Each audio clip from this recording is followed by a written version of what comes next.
Pero Kier, bibihira ka ng tumanggap ng projects eh. I know that for a fact. I think pwede ko naman sabihin na itong si Kier, nakaka-dinner ko to once in a while. Mm-mm.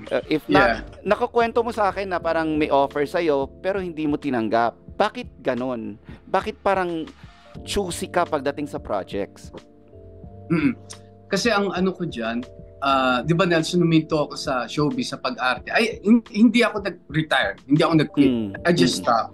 Dahil katulad ng mga nabanggit ko sa mga iba kong interviews, nababurnout ako. Pag na-burnout ako, nawawala na yung fire, yung passion ko sa pag-arte. At pag nangyari yon, bumababa na yung level ng pag-arte ko. So, and I don't want that to happen because I love acting so much. Okay? And nabanggit mo na matumal yung paggawa ko ng mga projects. Ano yun? Choice ko yun. Because Nelson, I'm 51 years old. I guess it comes with age. So, totoo pala yun, ano? Kasi, of course, napagbibiruan natin yan tungkol doon sa mga projects mo. And pabiro mo kasing sinasabi sa akin na nababurnout ako eh. Ayoko na. So, totoo pala yun. Totoo yun, Nelson.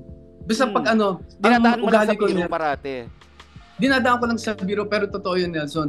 Ang ugali ko, pag meron akong nagustuhan, talagang all out ako, 200%. Pero pag ako na burnout, nawawala yung fire, nawawala yung interest ko doon sa ginagawa ko. Okay, babalikan natin yung showbiz, ano?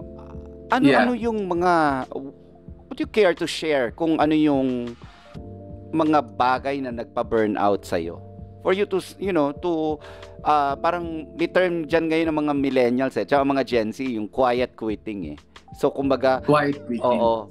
Yung nagpa-quiet quit sa'yo. Hindi ka naman kasi talaga nag-quit, pero kumbaga, nag-slow, tama ba ako? Yung naging mainipin ako sa set. Oo. Dati, nung bata-bata ako, bibigyan nila ako ng call time ng 7 a.m. Kukunan ako kinabukasan ng 8 a.m. Wala kang maririnig sa akin. When I was like mga 22 noon, 23. Yung realization ko, nung nagte-taping ako, binigyan ako ng call time ng mga 10 a.m. 3 p.m. hindi pa ako nakukunan. And then pinagsabihan ko yung PA. Sabi ko, bakit yung ako call ng 10 a.m.? Alam nyo naman, ang eksena ko hapon pa. Then after telling that person, I realized, okay, pahinga ka muna, Kier. Ano ka na eh, medyo mainipin ka na, think, relax ka muna. Totoo din naman it really comes with age. Na it comes parang, with age, nagiging, lalo tayong tumatanda, nagiging mainipin tayo. Kasi ako, pag pumupunta ako sa mga press con, dati kahit sabihin mong... Pati Nelson, nagiging antukin tayo, di ba Nelson, pag lumalabas? Ganyan yung mga Diba? Sige, isingit mo pa. Sige, go ahead. Kasi, di ba yung sabi ko nga, pag aliwa pumupunta ako sa press con, dati pag yung press con 12 o'clock, tapos dumarating ng 3 o'clock yung artista, okay lang sa akin yun eh. Like, tapos magtatagal ng ilang oras, okay lang sa akin yun, kasi may kachika naman ako doon. Ngayon talaga, parang hindi ko na kayang maghintay ng matagal. Hindi ko alam. Siguro, tama ka, nagiging mainipin na nga tayo. Right. Kumbaga, ang nasa isip natin na parang marami pa tayong kailangan gawin.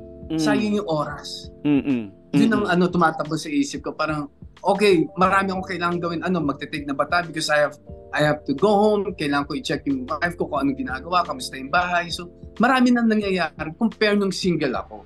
And plus, of course, syempre, obligasyon mo rin na to check on your businesses, di ba? Parang ang hirap na yung ang dami-dami mong gagawin, tapos hindi yung natetenga ka sa isang bagay na wala ka namang ginagawa. Marami ng kumbaga marami ka ng obligasyon sa buhay. Kumpara nung kabataan mo. So ngayon, ang ginagawa ko, may mga offers, pero pag gusto ko yung project, pag gusto ko yung role, why not? Pero ang pinipili mo na, naging mas mapili ka na. Pero pag medyo alanganin ako sa project, tumatanggi na lang ako.